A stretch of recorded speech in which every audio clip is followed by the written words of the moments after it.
Welcome to episode number 5 of the Heckle the Bassist podcast. Really excited to keep this going here. Definitely want to make it bigger and better. So definitely like, share, and enjoy. If you like bass talk, shit, if you like drum talk, we got Thraxx drums here today. Definitely becoming a good buddy of mine. Between the music and everything else, you know.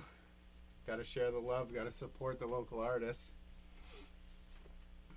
You guys know who I am, Nate Pajari. I play the bass, the big guitar. I'm excited to have a drummer here on the stream though today. Only because, you know, us bassists, we need our drummers. Ain't that right?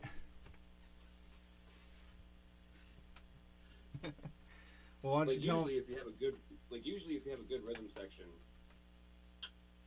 that chord just keeps everything going, you know? Yeah, can't go wrong at all. I feel like bass and drums are definitely the big core of a lot of music. So, can't go wrong at all with a great bassist and a great drummer. Any band will do great. Any band will do great. Everything else is novelty acts. Like a bunch of ideas floating around with like a bunch of guitars, and keyboards, whatever. It's good to have a locked system in the core so you can build on top of it while, you know, keeping the inspiration there, because timing is everything, right? So if you have a good system, that system will work. So Definitely, and I that goes for every genre of music, I would say too. correct. You definitely like, even if you're making like electronic music on the computer, you still gotta play some keyboard bass in there, you know, to fill it in. What was your first duo, bass and drum wise, in your realm that you like first like glanced at and actually got inspiration from? I would say Ohm. I don't know if you've heard of Ohm. It's No. Al Cisnero, the bassist from the band Sleep. I don't know if you know Sleep. They're like a stoner metal band. Yeah. Old school. Matt Pike. I don't know if you know High on Fire. No.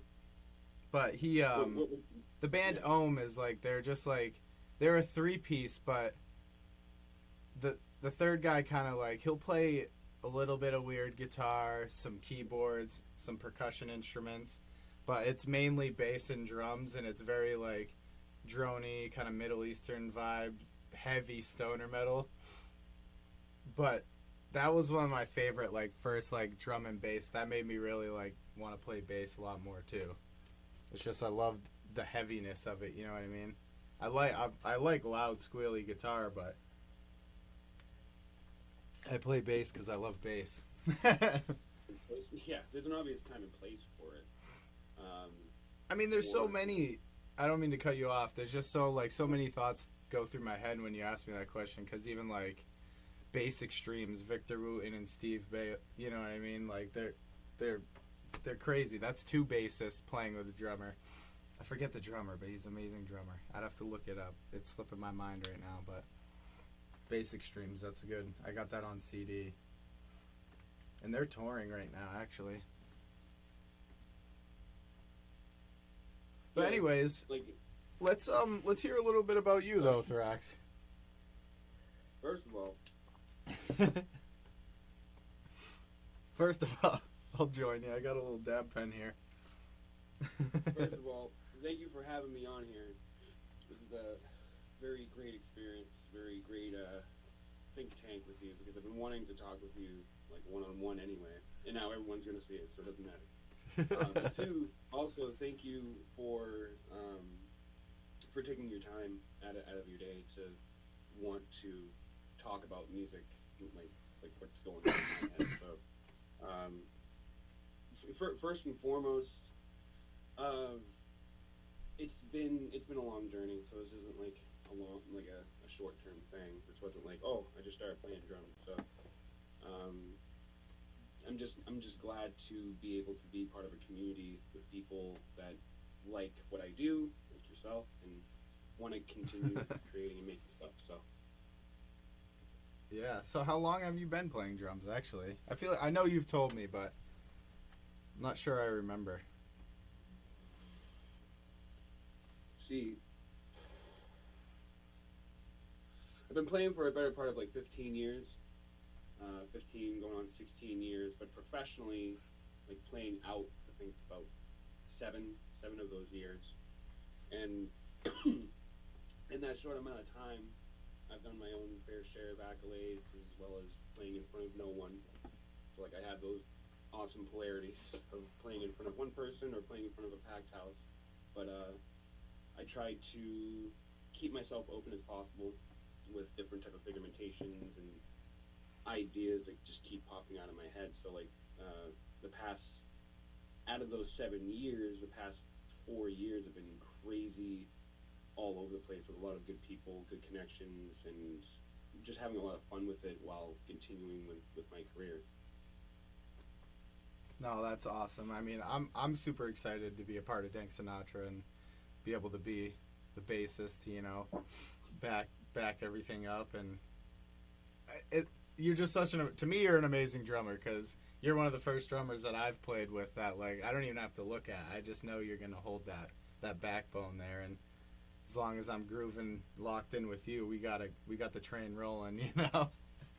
And I'm super happy that you wanted to be on the podcast too. I'm happy that you're here. And like I said, we're becoming pretty good friends, and I'm happy about that. And I'm super happy to be able to share music with you as well and create awesome stuff. Say something like that too, that you don't have to look at me a lot of the times, and I think I quote unquote pride myself on, I guess, closing my eyes and just feeling what I'm feeling over thinking what I'm trying to hit. And like, I know everybody needs that comprehensive balance between technicality and feeling of it or whatever, but like I went backwards. Like I started off feeling it and then went into figmentation. So even before you, me and Alfredo, there were just certain times where we wouldn't even have to look at each other, and we know exactly what the next step is going to be, what the next area is going to be. And he's one of very few people, including yourself, that I can jam with, that I don't have to worry about where the timing is going to go, what structurally is going to happen. Even though it's completely improvised half the time, I know in my mind where it's probably going to go, and 9 times out of 10, that's where it goes. So you yourself have a very comprehensible style about you. Like, you know what you're going to do. You're not just flubbing around the fretboard doing different stuff. Like, you have an idea of where you want to go. So yeah. It gives me a structure. It gives me a structure to be like, all right, you're planning on jumping off over here. I'm going to prepare myself a little bit with a crescendo and then land with you on the shoot off. So like, it all comes with feeling it, because you have to be able to be dancing in the groove, as well as you need to be able to know where your partner is going to go, whether it be bass, drums, guitar, keys, whatever. Yeah. You have to be able to know where they're going to be going with. Yeah, I know what you mean, and I can agree, because like I've only been playing like 4 years seriously. I've always messed around with guitar and stuff growing up. I have musicians in my family, but I seriously started playing bass like 4.5 years ago, and I definitely started with playing by feel. Because I always loved bass, and that's why I picked it up, and I always felt it. So I had a little bit understanding on how to play an instrument, but it was definitely like learning all over again.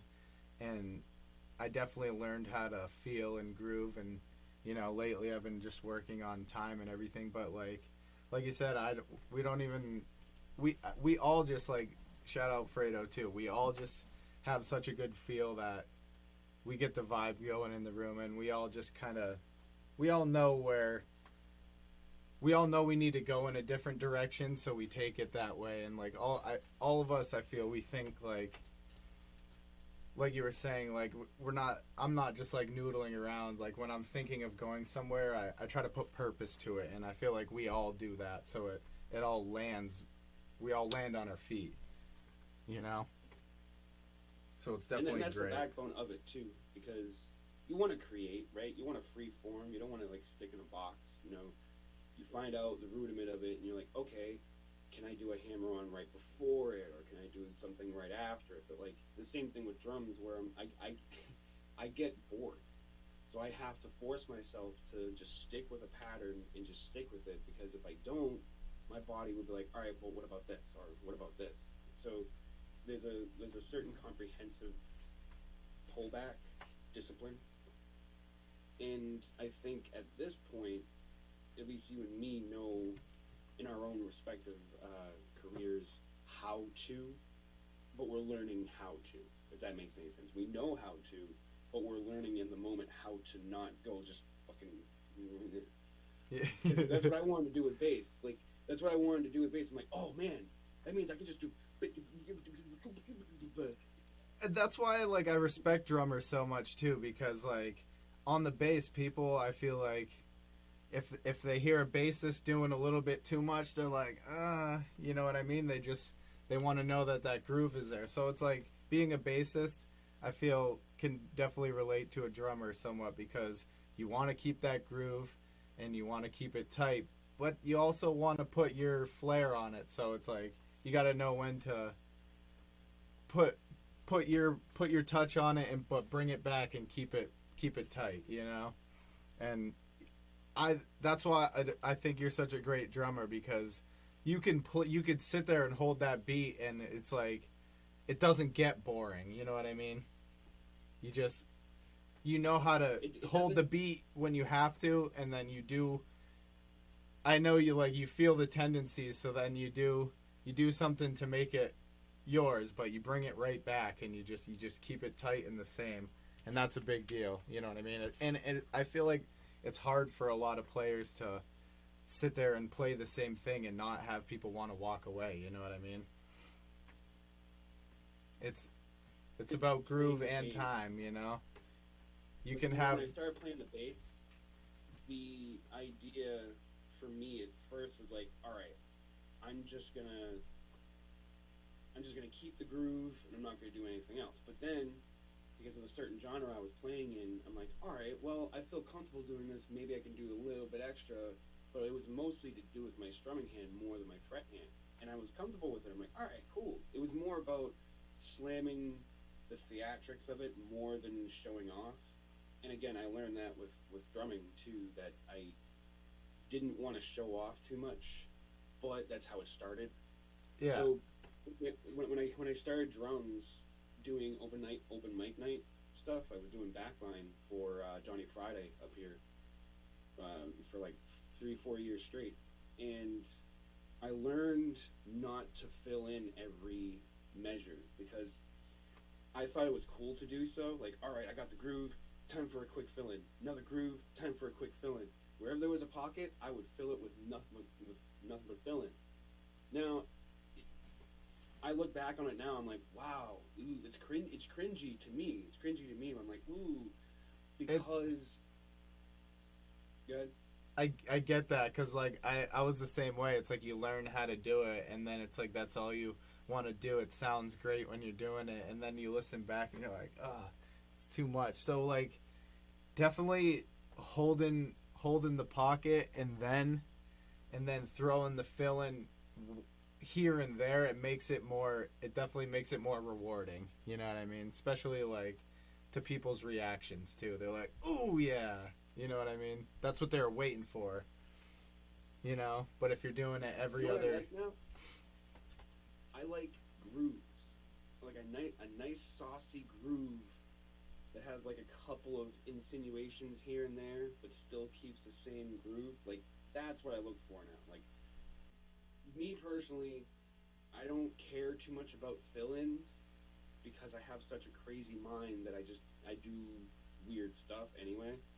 But like grooves are hard to do, come to find out. Like, to keep that groove going without speeding up or slowing down, that meter, you can keep that meter like a metronome, like a legit metronome, amazing things can happen. And that's been my main focus of things, is keeping time and keeping that group, because a saucy group is so cool. No, I know what you mean. Like, I totally know what you mean. It's the best feeling. And then when you know you can get people moving with it too, it's like the last thing you want to do is break it. You know what I mean? Yeah. You just want to keep it going. Even the best bands do it, but it's coming back that matters, you know? Yeah, 100%. I really like I really like how, like, a lot of this more old school jammy music is coming back. You know what I mean? There's a lot of bands, like, especially up in, like, the New Hampshire area there's a lot of bands that are, like, really bringing that jam band back. There's a lot of jam bands. And they're very eclectic, too. There's a lot up here that has been that way for years. But it's just an eclectic view, broad point of music, at least in New Hampshire. Like, you can get anything from it. You can get anything from doom metal to jam band to alternative rock to pop punk. Like, you can look in a direction, you'll get at least like 5 bands trying to do the same thing. So it's not oversaturated, in my opinion. It's definitely not oversaturated. The New England area is really good. It is. People definitely, like, sleep on it. I think there's a lot of great bands. There's a lot of great bands out here. There's a lot of great bands. Before we start naming bands and all that stuff and gushing all over that, let's be real for a minute. So let me ask you a question. What are your top 3 influences for drummers? Ooh, for drummers, okay. Let me really think about this for a sec, because I'm trying to think. Definitely Tim Alexander and Jay Lane. Those 2 are definitely, like, my top 2 favorites. Trying to think of somebody else. And Dale Crover.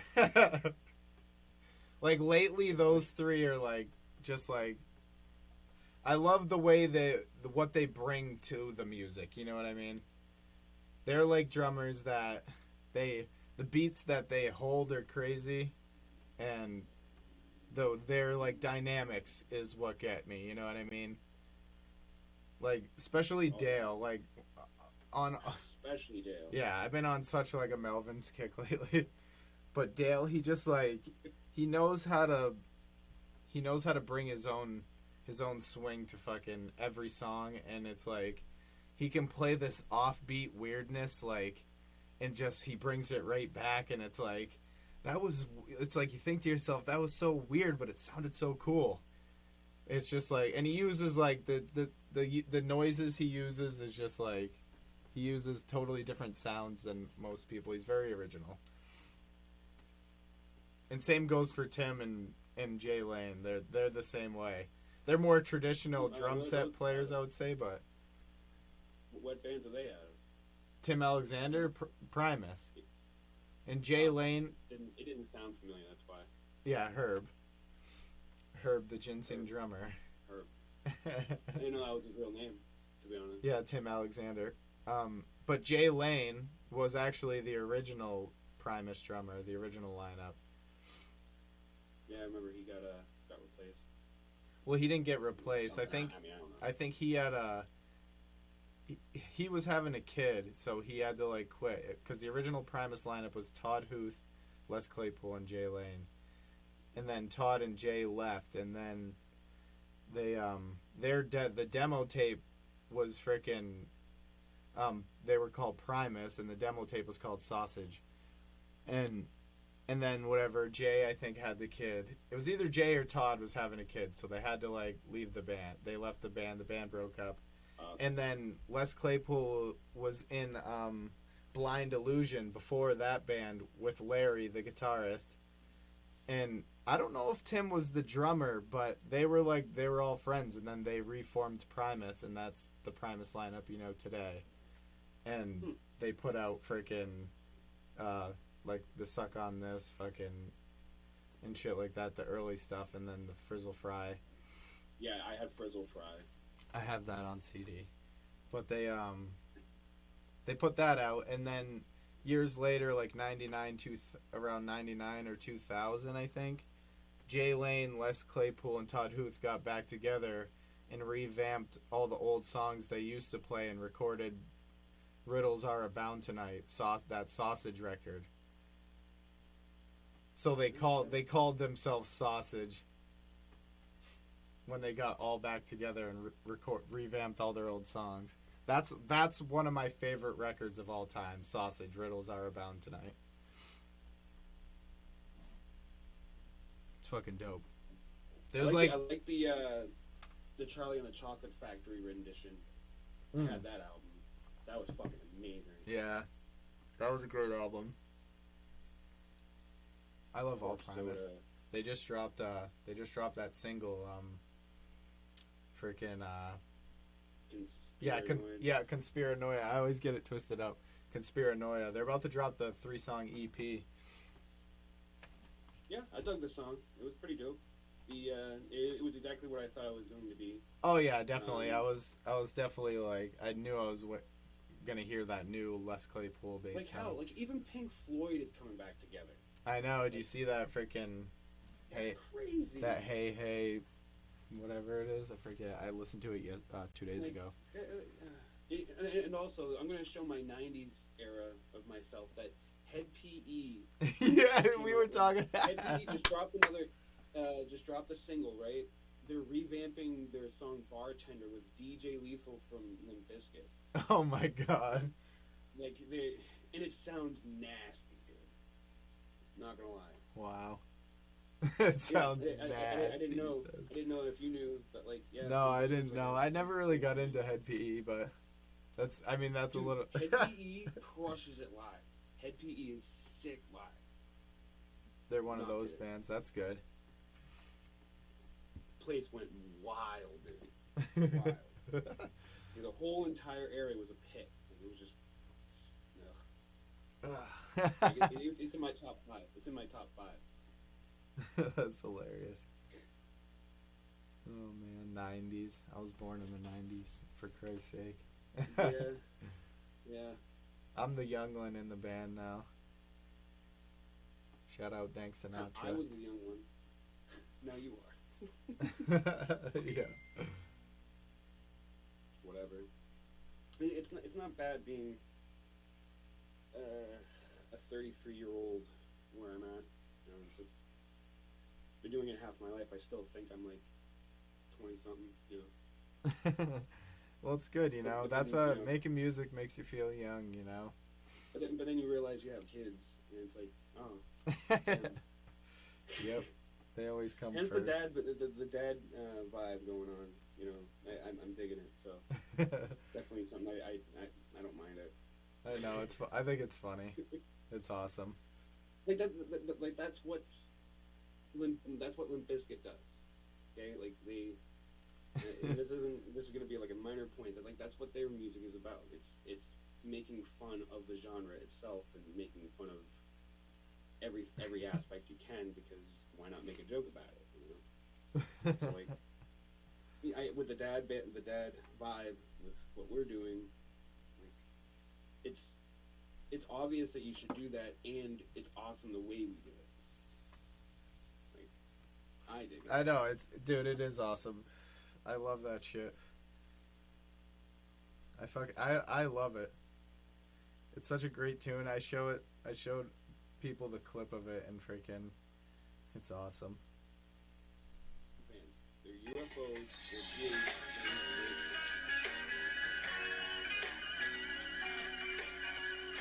They're don't make me turn this car around.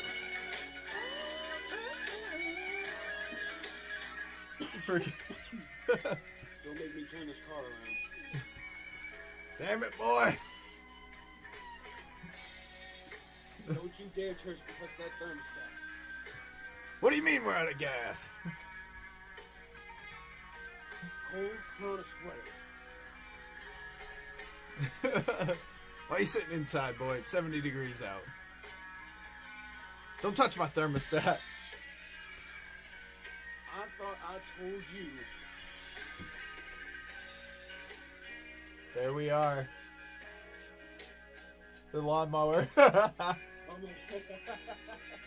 Here he comes.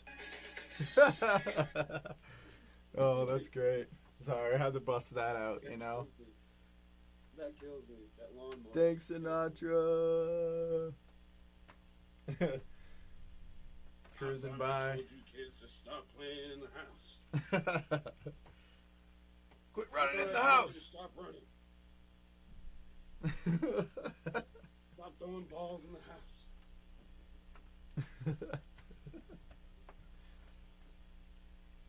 Why don't you go out there and mow the lawn, boy? Well, what else about music that you like? You're not just like an alt kid. I don't know. I'm definitely like a grunge kid, skater, you know. I'm totally into 90s music. I love Alice in Chains. I love Nirvana. I love Soundgarden. You know, I love the Melvins. I love all that stuff. And I love all music, though. I can't say that I don't. You know what I mean? I really love jazz, and I love a range of different things. It just depends on what mood I'm in, you know? I mean, lately I've been on a really big, you know, more hard rock, alt rock kick, just because of, like, just trying to stay inspired, write new music for us and everything. Right. But musically, that's just, like, I don't know, it's what I grew up around, too, you know what I mean, and grew up listening to. Even Limp Bizkit, you know what I mean? My dad had all the albums. Like, the first CDs I owned were Nirvana, Nevermind, like, Lenny Kravitz, fucking, and Limp Bizkit, Chocolate Starfish, hot dog flavored water. But what was your first album that you bought with your own money? Like, you went out and got yourself. I think, honestly, the first album that I bought with my own money was Metallica Black, just at Walmart when I was, like, 9. You know what I mean? Because I used to always... Not a bad album. I used to get sad about the CDs there because, like, my mom would only let me get them there, and then, like, they'd all be, like, all, like, bleeped out, you know what I mean? All, like, they would be the edited versions of the songs on the CDs because, like, that's how Walmart used to be. But definitely, I had Metallica Black. I know, like,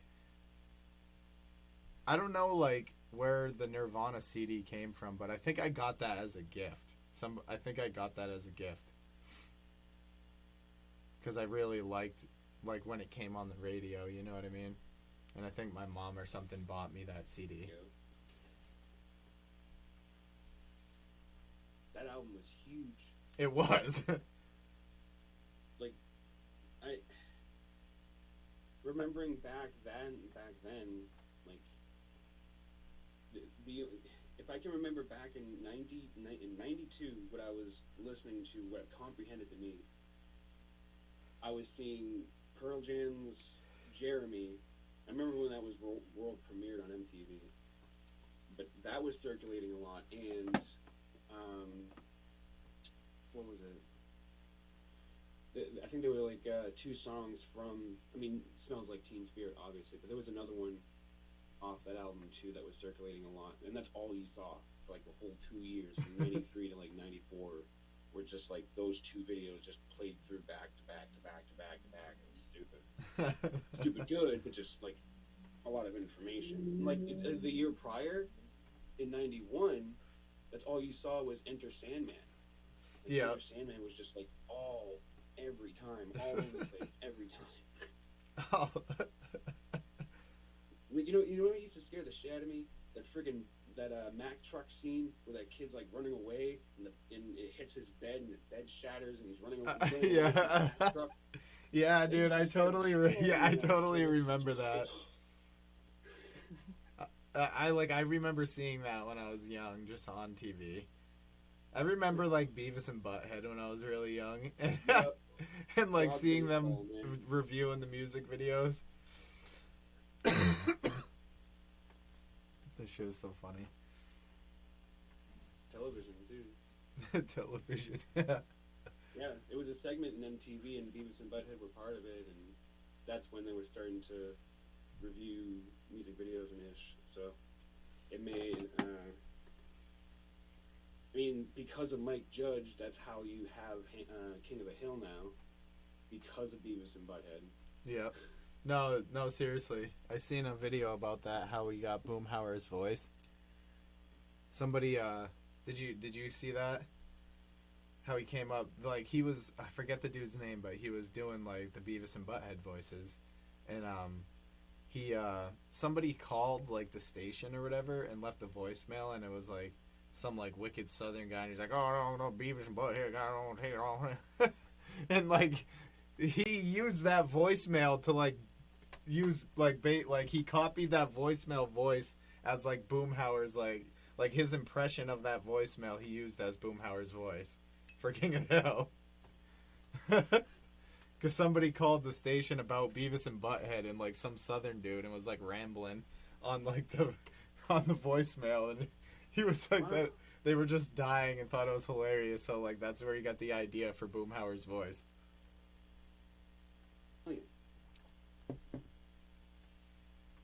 Damn. He's like, you're, like, so thrown back. He's like, he says it in an interview with Zach Galifianakis. I just can't remember that dude's name. Burns? Is that where I can find that? Oh my god. I'm gonna look it up now. I have to.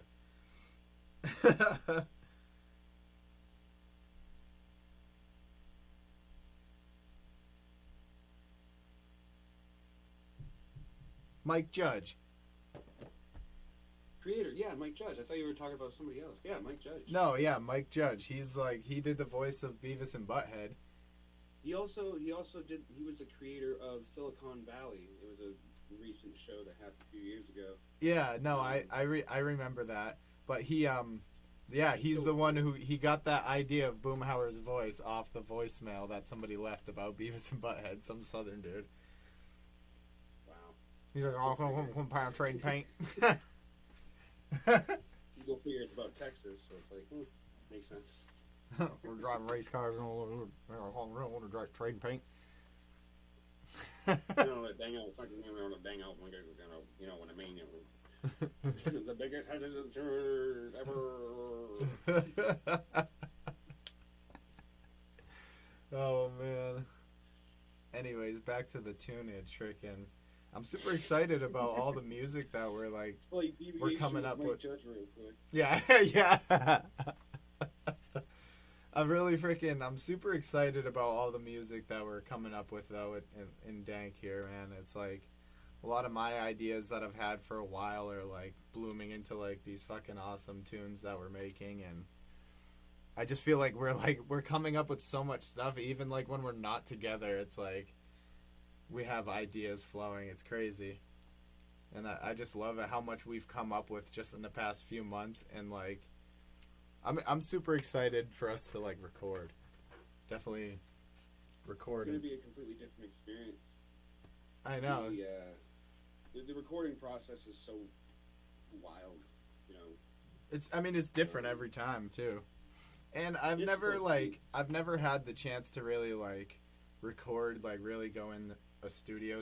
It's always been like me figuring everything out. I record myself, or like you know what I mean, when I was in Cosmic Confusion, like we would, you know what I mean, I recorded everything and stuff, you know what I mean. I've always done DIY and just done the best I can with what I have. DIY.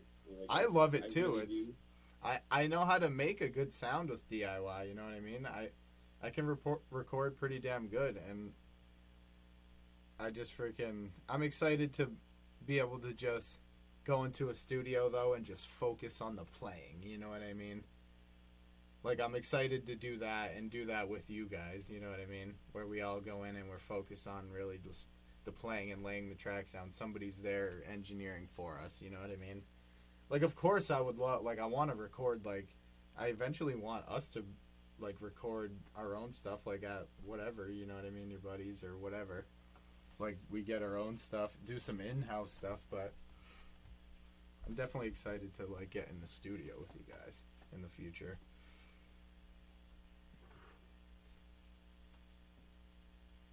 Yeah, take the romanticism out of going to a studio out real quick. Yeah. Not no, just meaning like it's just getting your stuff recorded on some type of tape or track or whatever, be it bass, drums, whatever instrument, and then you hear it back. Like that's one part of the cohesive whole here when you're a musician. Like, what's the ultimate goal? You play live. You're playing live in front of people. Bang, there you go. Like thousands of people. There's the tip of the mountain right there. So like part of the journey getting to the mountain recording and all that stuff, the act of getting it recorded with your friends, with a person that's recording that gets it, is like a brother connection or whatever, a person to person, human to human connection, because it's like, wow, we just talked without talking and we're communicating. Like, wow, it's at least for me, it's the music itself is the unspoken language between a soul and another soul, because you're not even speaking unless you're vocal. Then obviously you're speaking. So then you're communicating without even having to speak, and it's outside of yourself. Yeah. And hear that back on a track or a CD, tape, whatever. It's like, we did that. That's crazy. Like, that's what I feel is like the natural progression for that. Yeah. I know what you mean. I mean, sometimes there's a lot of people that can't even handle like being in the studio. You know what I mean?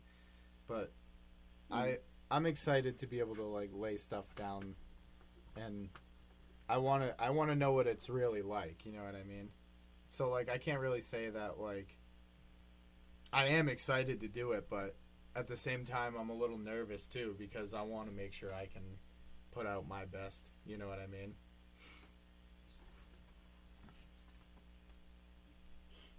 But it's just part of the journey, man. Yeah, definitely. It's a great experience. But it's another step in the road. Like when I mentioned that like playing live is the summit, that may be my summit, maybe not you, but like at least when I think about it outside of the whole, your goal is to play in front of people, and you're already playing in front of people with jamming with your friends in your band. So it makes sense that you would like to multiply that by hundreds or thousands, and it's maybe your top of the mountain is being a recording session player or a studio player or whatever, like whatever your mountain is. Part of it is just having fun with it. Like, oh man, this is crazy. I can't believe I just did that. That sounds amazing. Like, yeah, I mean that's the way I want to feel, you know what I mean? But like, yeah. I can't say that like I don't really know what like my top of the mountain is yet, you know what I mean? I'm still figuring it out, and like sadly, like so far on my musical journey, you know what I mean? Like Cosmic Infusion, that was my first band, but now that's kind of not a thing, and like sadly I feel like it's because like I'm progressing on my musical journey, you know what I mean? And sometimes it's like, you know, I don't know. I'm not trying to leave anybody behind, but sometimes it's like, I feel like that way sometimes. You know what I mean? Not just like my old bandmates, but walk your path for you. Yeah. That's what I mean. It's like, you know, sometimes if you don't share the same vision, you can't force yourself to, you know what I mean? And it's not that I didn't. It's just like sometimes it just like I don't know where my journey. I don't like I'm saying I don't know where the top of my mountain is. You know what I mean? I feel like I'm still at the beginning of my journey, and I'm learning more and just have fun with it. Exactly, and that's all I'm trying to do. That's all I'm trying to do, and I just keep doing it, and so far I am. I just like I know my worth. You know what I mean? It comes down to that too. You need to know your worth, and just like there's definitely like you guys. There's people that will appreciate what you do, and everybody will have the same vision and want to do the same great stuff. You know, it's not going to be the same with everybody, but it's great when you find it, and that's why I'm very happy like where I'm at now, and just want to keep it going. Like I was saying, just super happy to like create so much music like with you guys, and like a lot of my ideas just coming up front, and you guys like accept it too, you know what I mean? And we make a lot of cool shit. Make some dank shit. Hell yeah. And I like how we do, like we're always shifting like different sounds too, you know what I mean?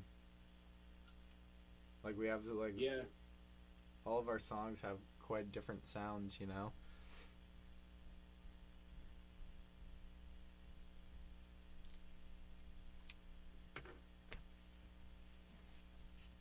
It's pretty sweet.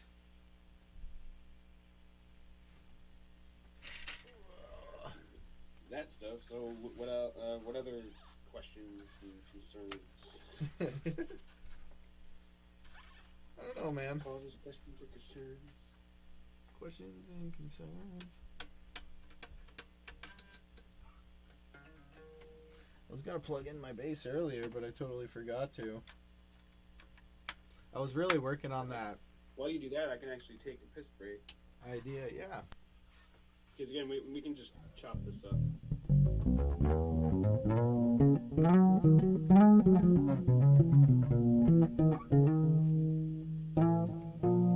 Say hi to the baby.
New stuff working on.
Shout out Lakeland Basses.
Alright. So yeah. Sorry about that. No, you're good. I had to bring down some clothes. I just want to I want to note that it was from we'll just go like this. Oops. I've been trying to find like a CD holder rack or a CD case holder rack because I have like a shit ton of albums. CDs, man. Yeah, I have a bunch of CDs. I had to take them all out of my car there. That just shit the bed. I'm sad because my new car doesn't have a freaking CD player. So I'm going to figure something out for that because I like to listen to my CDs.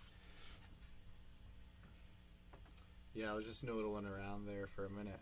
It doesn't have a CD player? No. It's friggin' not new that it doesn't have one, I don't think.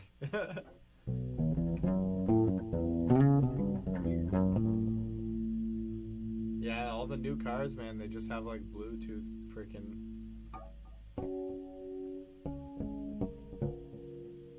Any questions for me? Because I've been asking you like a bunch of questions on your show. Alright, so yeah, so who would you say is like your favorite bassist? I'll ask you bassist first, and then I'll ask you your favorite drummers after. So who's your top 3 favorite bassists?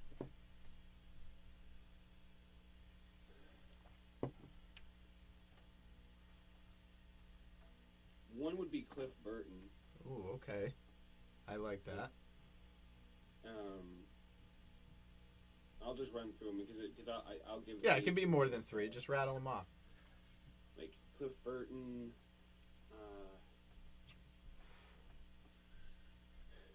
Like I'm trying to think back before because I know like tons at this point, but like when I was younger, it was definitely Cliff Burton. Who the fuck else? Cliff Burton, Chris Novoselic. Okay, yep, Nirvana. Shepherd. I like that. Matt Gassard, I think, is the bassist of Pearl Jam. Yep. I think freaking no. Jeff Tremont. Jeff Ament is Oh, I'm so screwing up. Right Stone Gossard. Stone Gossard.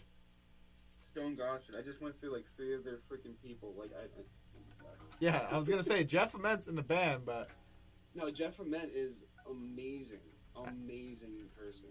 I guess that's the first like focal point I'll go with. That he, and well then Flea. You know, obviously I paid attention to Flea as well. Yeah, he's I love his energy. Like Jeff Ament's like energy live is amazing too, especially with like Mother Love Bone, Green River. Yes. In Pearl Jam, that like very, very perfect groove. And he didn't just play the bass. Like he actually like went with the guitar at all, like at all times. Like Yeah. I don't know, it was very specific, and that's what I liked about it. Chris Novoselic, because of how low he was, because he was lanky, but still doing what he needed to do with Kurt. I know, it always blew my mind how he played. Yeah, it's like that low. Even like Ben too, Ben Shepherd. He plays it on the ground. Ben Shepherd's stupid low. Stupid low. But like, I don't know, man. Like, Cliff Burton was probably like one of my first ones I've ever listened to, because my mom was heavy into Metallica, and just seeing those like early footages of him playing live was just insane tone that he had and an insane technicality that he had.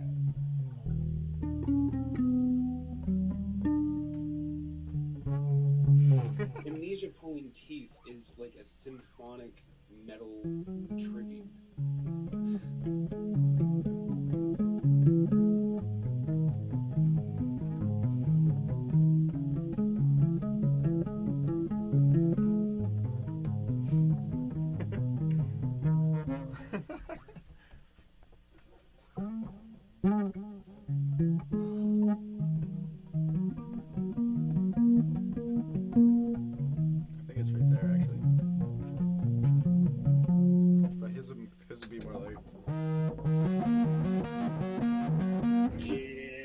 That fuzz.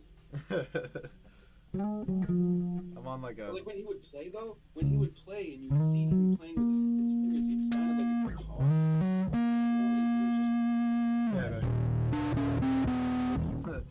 This thing's wicked, freaking jacked right now.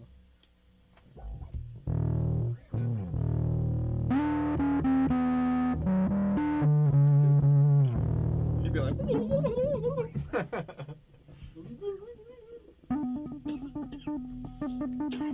And I think after that would be Tim Comberford. Oh yeah, definitely. Justin Chandler, Paul D'Amour.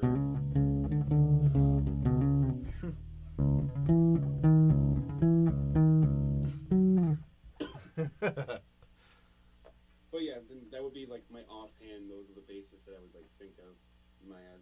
Oh yeah, definitely. Because like that's what I grew up with, pretty much. I mean, that's like I'm the same way. I'm the same way, and then just like sprinkle a bunch of Les Claypool on top of that.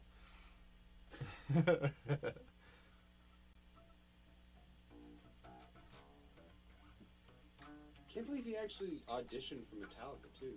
Yeah, speaking of Metallica, I'm pretty sure Hetfield said Hetfield was like, "You're just too good. Go do your own thing." I don't think that style would work here. Yeah. Because, I mean, you listen to, like, their Metallica covers and shit, and they just fucking rip it, Primus. He's, like, playing the lead guitar lick on the bass. Oh, man. No, definitely an honorable mention, you know. That and Geddy Lee. Like, I was... Oh yeah. I didn't get into his voice too much, but his style was definitely really. Yeah, I always like him and Alex Lifeson were like perfect. I always like how he digs in so hard. He's like,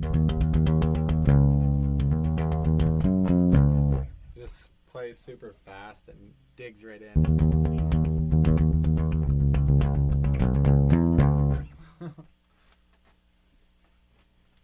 Yeah, he's definitely a big inspiration, too. I can't believe I even forgot to say Geddy Lee. So what about drummers, though, for you? Like, who's your biggest inspiration for drummers?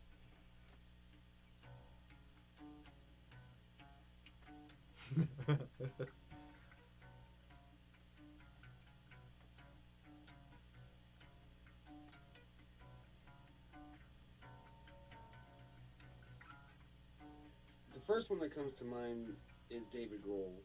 I'm just gonna pass over it because that's just too much right now. Yeah. David Grohl, definitely. Carter Buford from Dave Matthews Band is another early influence. Nice. That's a good mention. Matt Cameron. Oh yeah. From Soundgarden. Perfect jazz groove.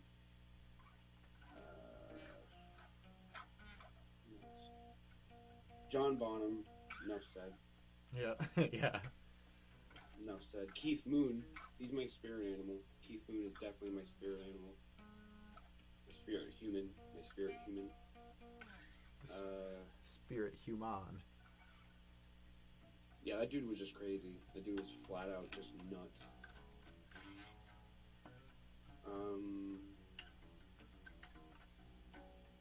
And the drummer for Jimi Hendrix, not for the trio, but the one before that.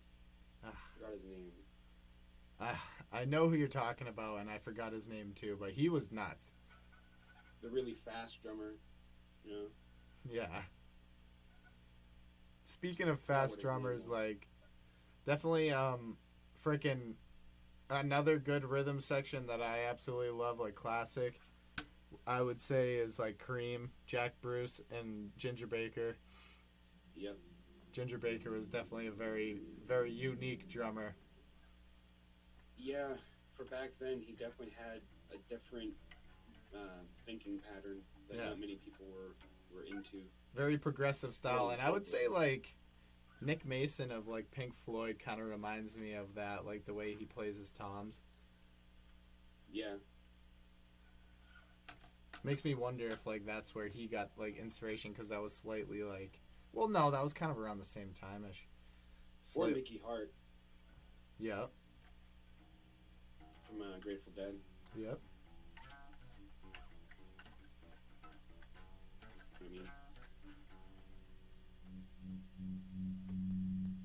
I think that's what I gravitated towards, and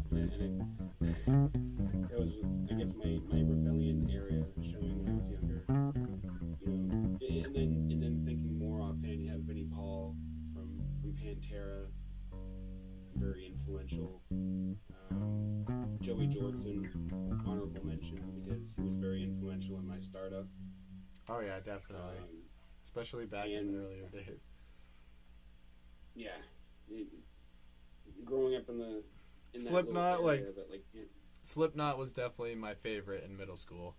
Oh, fuck yeah, it was. 100%. I remember when I heard "Wait and Bleed" and I was like, "Holy shit!" Oh man. I was like, my buddy Austin. I'm like, I gave him my MP3 player and I was like, "Fucking download everything onto it." You know. I think for me it wasn't that song, but it was Spit It Out off the same album, and I was like, what the fuck is this? I had that whole album on my MP3, and I was like a tarnished middle schooler at that point. I think my official first introduction was through the album after the Iowa album.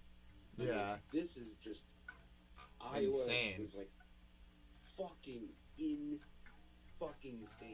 insane back then. My uncle actually got me into Slipknot. Man. Oh man, Slipknot. I still love it. Like their old stuff. I love everything up until All Hope Is Gone. I like everything up until then. I think they're about to drop new shit right now. Honestly. I know. Still, like, they're still trucking. Fucking amazing. It's pretty crazy.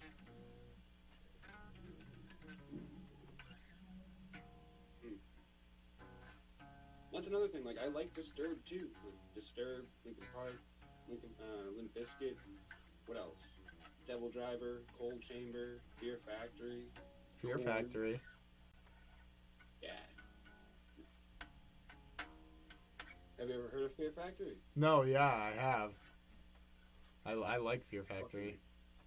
God, I'm gonna pour this gas on.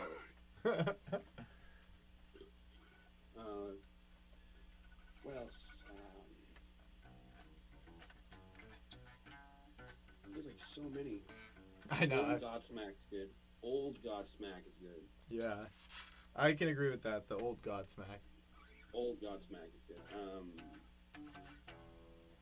I said Devil Driver. What else? Who else? Head PE. Powerman 5000. Yeah, dude, that's old school.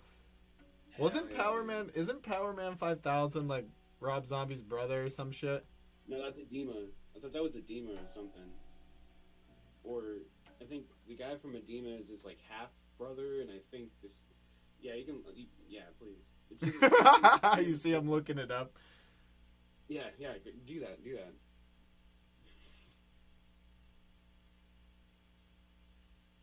Because I'm not sure myself. You might be right. Holy shit. Yeah, Powerman 5000 Spider 1 speaks of distancing himself professionally from his brother, Rob Zombie. Powerman 5000 frontman Spider 1 is the younger brother of Rob Zombie. Oh, that's what that is. The guy from Powerman 5000 related to Rob Zombie, and the guy from Edema is Jonathan Davis's half-brother. I got that mixed up. Okay. Gotcha.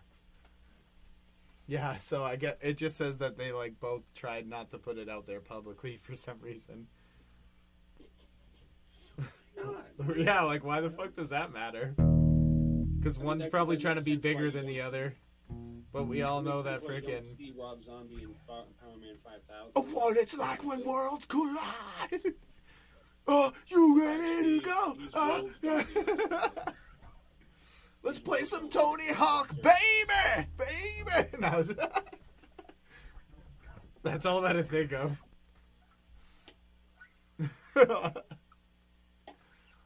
Papa Roach. That's another old Papa Roach is good.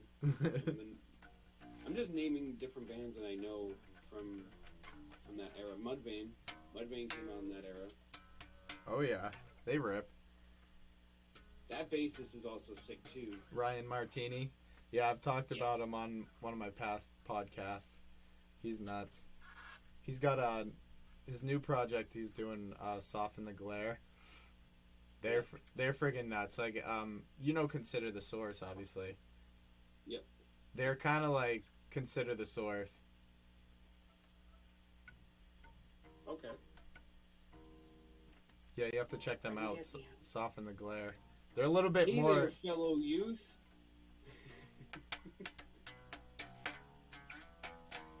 Hey there, fellow youth. You should go check out this. I know what music is. You should check it out.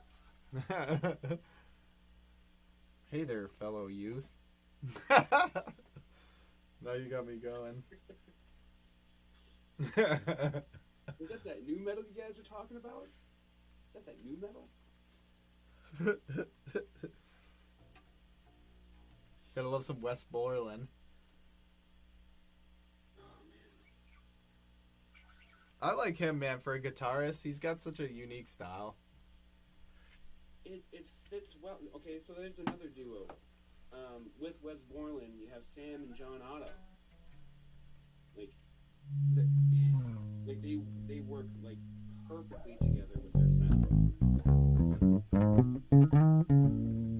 They do. I don't know. It's definitely. It was an original sound back then, but like even like his other stuff, like Wes Borland's other stuff, and just like his guitar playing is very, very unique.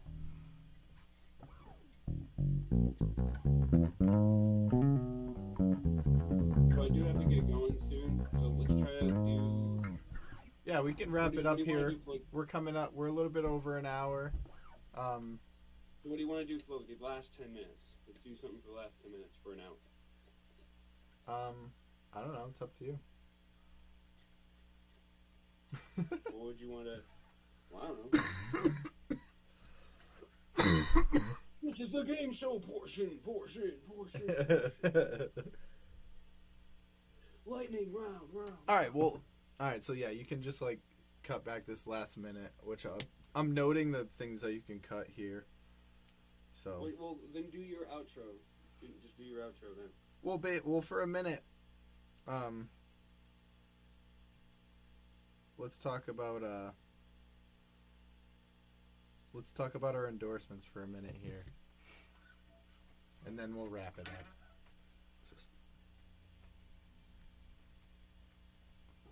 So we'll give it 1 minute.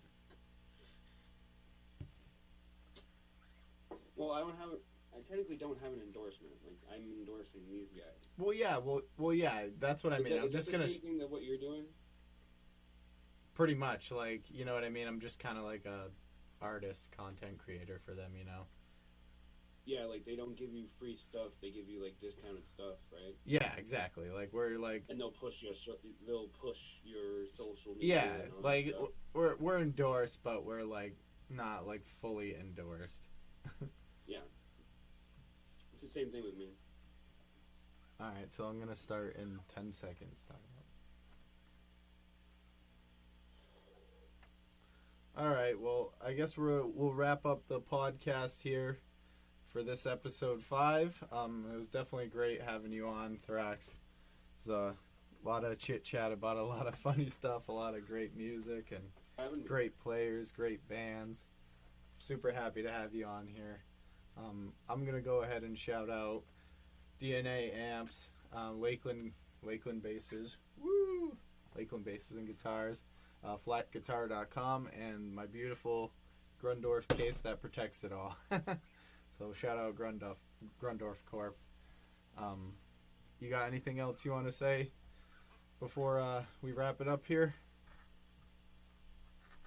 Shout out to Soultone Cymbals for giving me the great, amazing, high quality sound that I've been needing in and out of the studio and practice room. And check them out at soultone.com, as well as their social medias at social medias or at these guys.